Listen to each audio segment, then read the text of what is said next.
Da-da-da-da-da-dun-dun. Active and passive voice can be a tricky subject to wrap your head around. The general rule for noticing the difference between active and passive voice is that active voice tends to have a strong direct tone, while passive voice is a little weaker in its delivery. Hello everyone, my name is Mr.D, and welcome to my English learning channel. In today's episode, we will be discussing active and passive voice. I would like to thank this awesome fan for making the suggestion in last week's video. If there are any topics you would like me to discuss in future videos, be sure to tell me in the comment section and I will try my best to make a video about it as soon as possible. Before we get started, be sure to like and subscribe if you enjoy my content.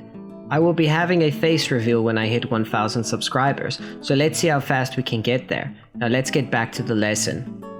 Active voice is when the subject of the sentence also acts on the verb. In everyday English, we use active voice when we have conversations.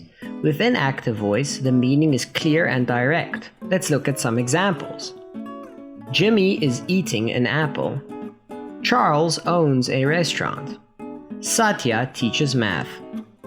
In each example, we can see that the subject of the sentence is also the one acting out the verb on the object of the sentence. Passive voice is when the object receiving the action is the subject of the sentence.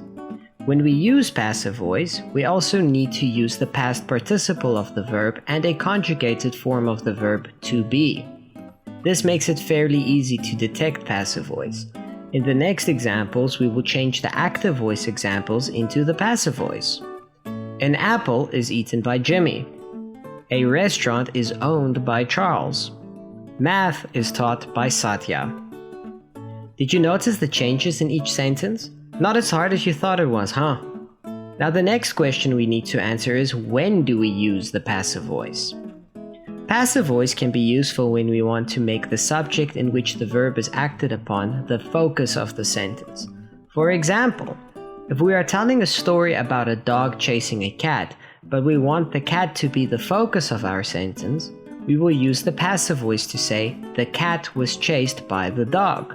So it all comes down to what you, the speaker, want to focus on. Well, there you have it, active and passive voice made easy.